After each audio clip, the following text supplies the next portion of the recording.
Assalamualaikum warahmatullahi wabarakatuh. Halo semuanya, perkenalkan saya Nidia Maulina dari Universitas Islam Negeri Raden Kota Palembang, Fakultas Ilmu Tarbiyah dan Keguruan, jurusan Pendidikan Biologi, kelas Pendidikan Biologi 2 angkatan 2019. Oke, video ini saya buat untuk memenuhi tugas mata kuliah praktik pembelajaran mikro yang diampu oleh Ibu Qurratul Aini MPD. Dalam video kali ini berisikan kegiatan pembelajaran yang saya lakukan, yaitu saya di sini mengajarkan materi sistem ekspresi manusia pertemuan pertama yang menggunakan media pembelajaran modul. Oke teman-teman, tanpa berlama-lama lagi langsung saja berikut ini adalah videonya. Selamat menyaksikan.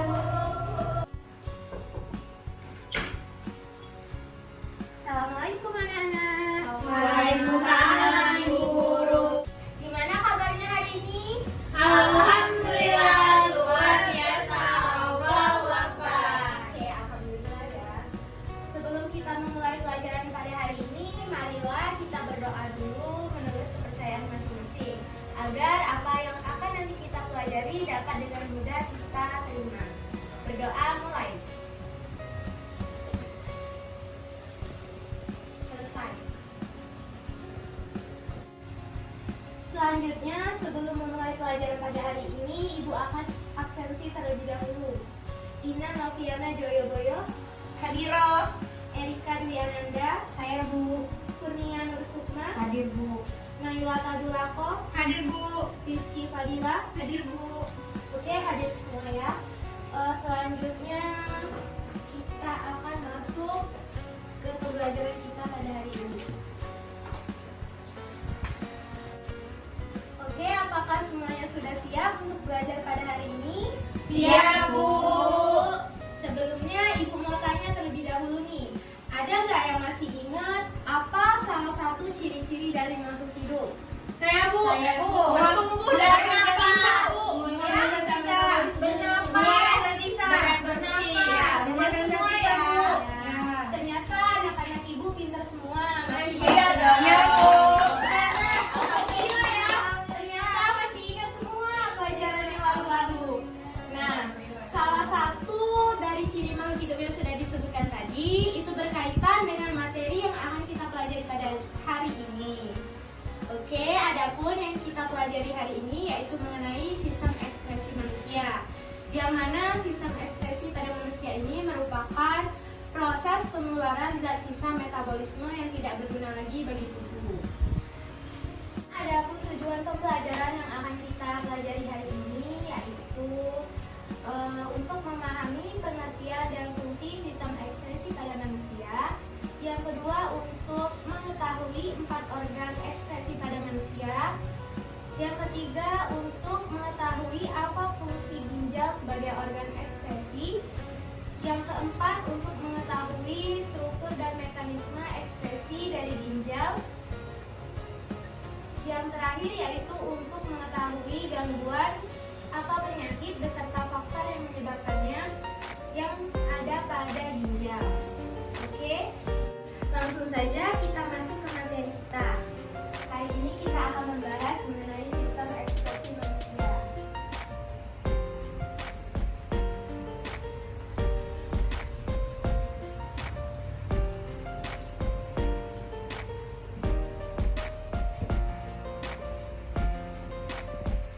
Oke, pengertian dari sistem ekspresi itu merupakan proses pengeluaran zat sisa yang tidak diperlukan lagi oleh tubuh.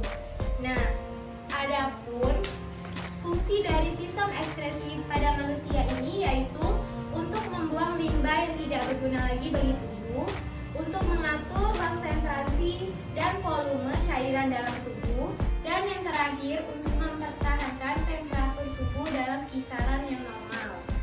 Adapun istilah-istilah yang sering muncul dalam sistem ekskresi yaitu ada 3, yaitu ada ekskresi, sekresi, dan defekasi.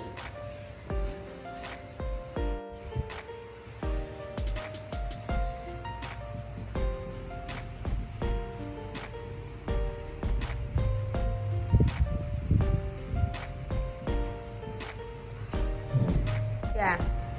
Oke, di sini sudah Ibu tulis tanda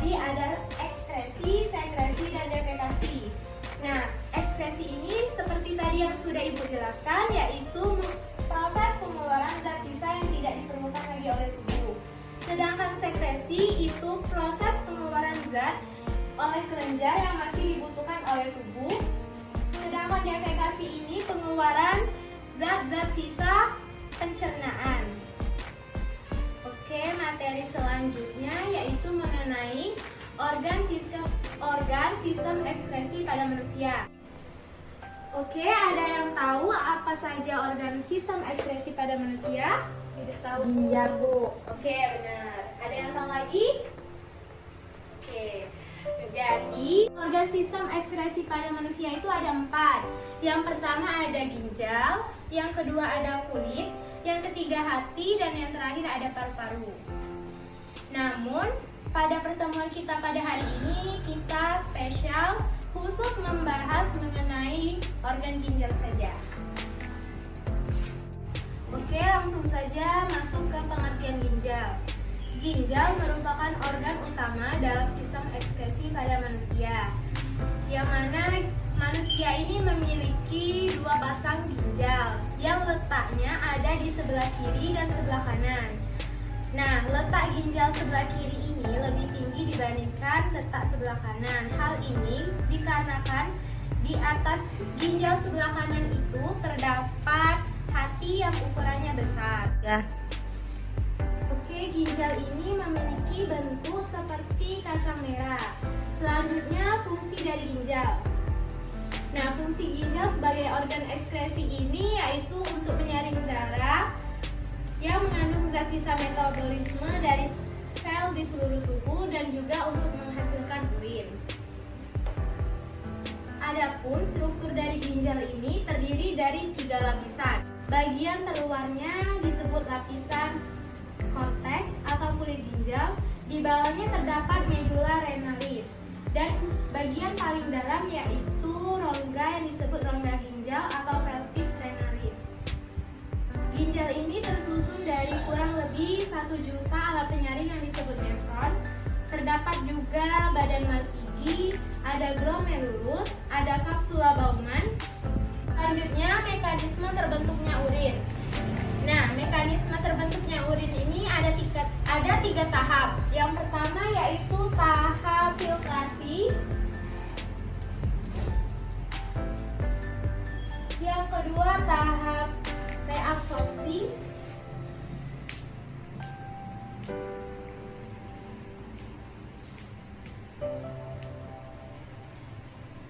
Dan yang terakhir yaitu tahap augmentasi.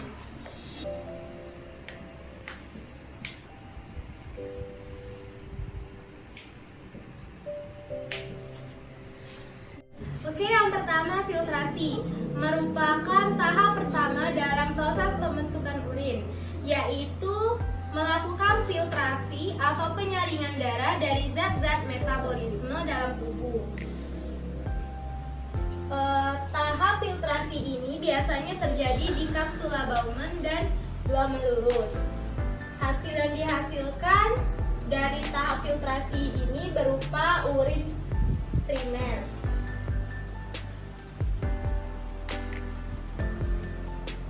Yang kedua, tahap reabsorpsi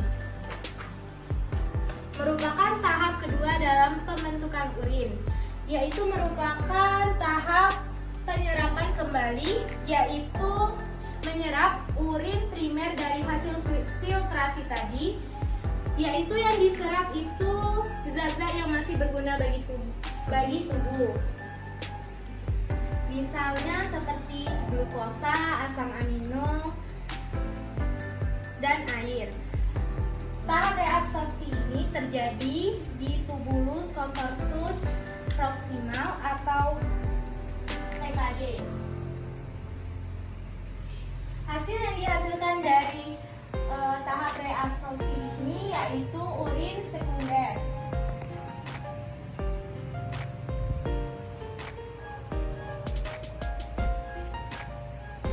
Dan tahap terakhir yaitu tahap augmentasi, yaitu merupakan proses pengendapan, yang mana setelah urin sekunder ini terbentuk, maka akan masuk ke tubulus convertus distal, di mana di sini terjadilah pengendapan zat-zat yang sudah tidak diperlukan lagi oleh tubuh. Jadi hasil dari proses augmentasi ini yaitu urin sebenarnya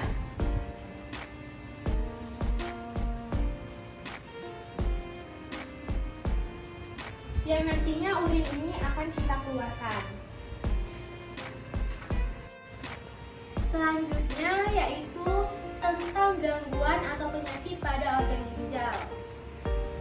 Di sini ibu akan membahas beberapa penyakit yang ada pada organ ginjal yang terkait dengan sistem ekskresi. Ibu hapus terlebih dahulu ya.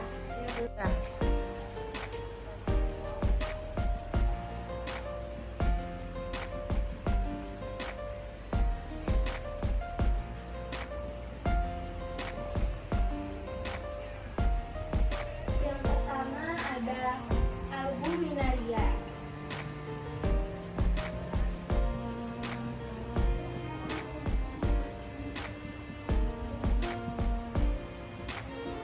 Yang mana albuminaria ini merupakan kegagalan proses penyaringan protein oleh ginjal, sehingga urin yang kita keluarkan nantinya masih mengandung protein.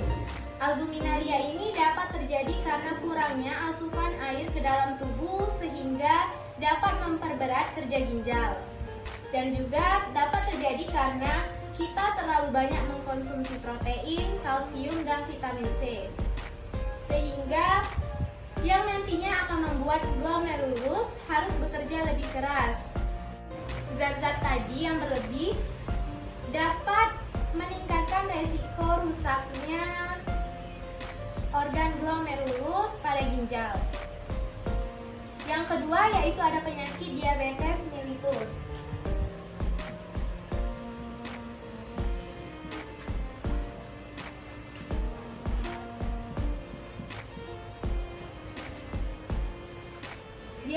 Diabetes mellitus ini dapat terjadi apabila seseorang kekurangan hormon insulin. Nah, pada penderita diabetes mellitus ini biasanya urinnya masih mengandung glukosa karena kadar glukosanya sangat tinggi sehingga tidak dapat diserap oleh ginjal. Selanjutnya, penyakit diabetes insipidus.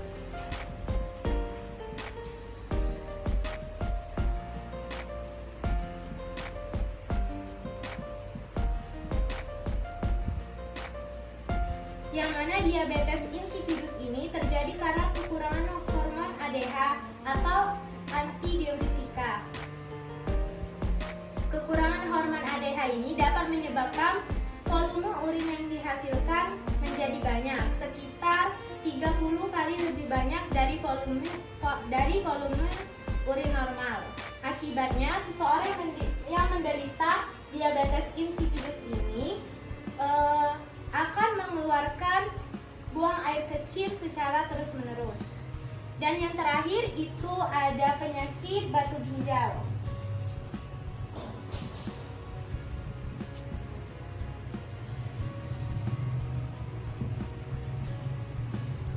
Nah, batu ginjal ini dapat terjadi karena adanya endapan kalsium atau penumpukan asam urat di pelvis renalis atau kantung kemih.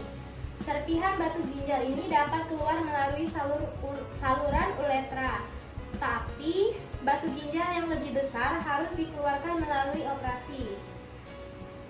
Batu ginjal ini sering dipicu oleh kebiasaan kita yang salah, yaitu misalnya kurangnya minum air putih atau kita sering menahan air kencing.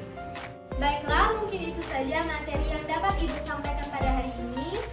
Untuk selanjutnya, untuk mengevaluasi pembelajaran kita pada hari ini, Ibu akan menanyakan beberapa pertanyaan. Sekarang akan Ibu beri pertanyaan terlebih dahulu. Nah, tadi kan baru saja Ibu jelaskan mengenai penyakit pada ginjal.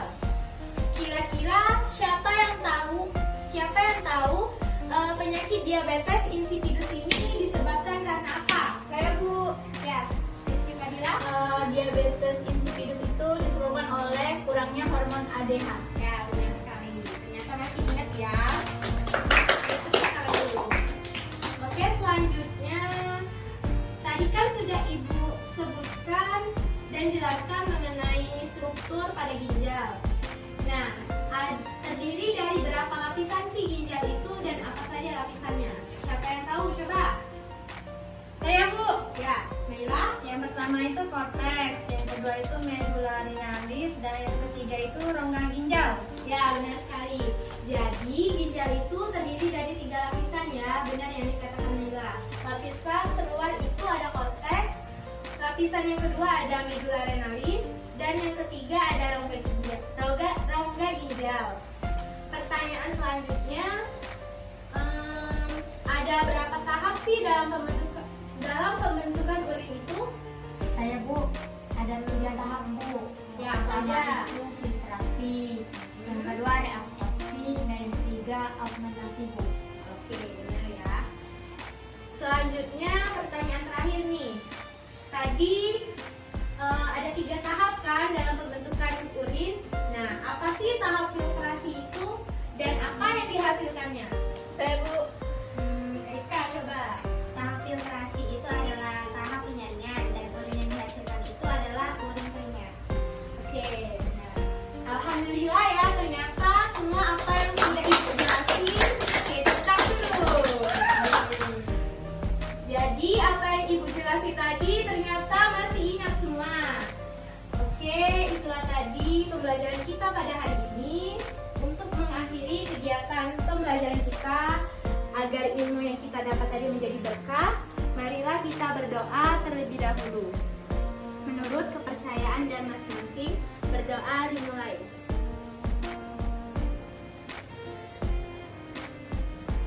Selesai. Oke, terima kasih atas partisipasinya.